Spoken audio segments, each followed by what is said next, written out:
د میدان وردګ ولایت چک ولسوالۍ عربانو سیمې اوسیدونکي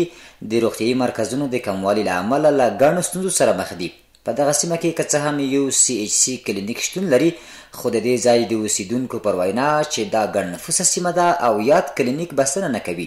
ورته مهال په دغه کلینیک کې د سویډن کمیټې په مالي ملاتړ د 3.5 میلیون افغانیو په ارزښت د ماشومانو زیږنتون ګټې اخیستنې ته وسپارل شو. دا تعمیر شپږ اتاقه دی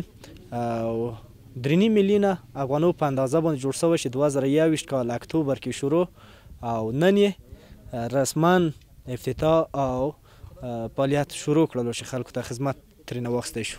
د عربانو سیمې اوسیدونکي که څه هم دلته د ماشومانو د زیږنتون ودانۍ ته خوښ دي، خو له حکومت نه غواړي چې نوموړی کلینیک له CHC نه CHC پلس ته لوړ کړي. دوی وایي یاده سیمه تر 100 ډېر کلي لري چې دلته شته کلینیک بسنه نه کوي. د دوی په جوړولو کې ډېر سهولتونه راغلل،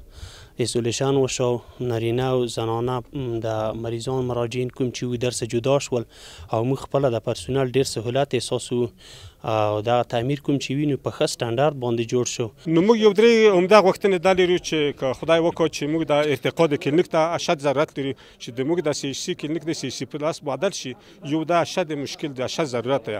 نو که دا شو دغه دوی نور عمده مشکل دغه دوی غوښتنې نور هم شاید موږ په ځای شي چې هغه یو فامیلی هاوس دی چې موږ اشد ضرورت ورته لرو، یو د موږ د امبولانس ډېر اشد ضرورت لرو په وجه د چې مریض وځای ته جوړ کړي ورسې هغه تکلیف پیدا کوي. د ویلو ده چې د عربانو په کلینیک کې د ماشومانو زیږنتون ودانۍ شپږ خونې لري چې د مور او ماشوم د روغتیا په برخه کې به د دې سیمې د اوسیدونکو ډېری ستونزې ورسره راکمې شي او یاده ودانۍ په عصري او مجهزو وسایلو سمبال ده.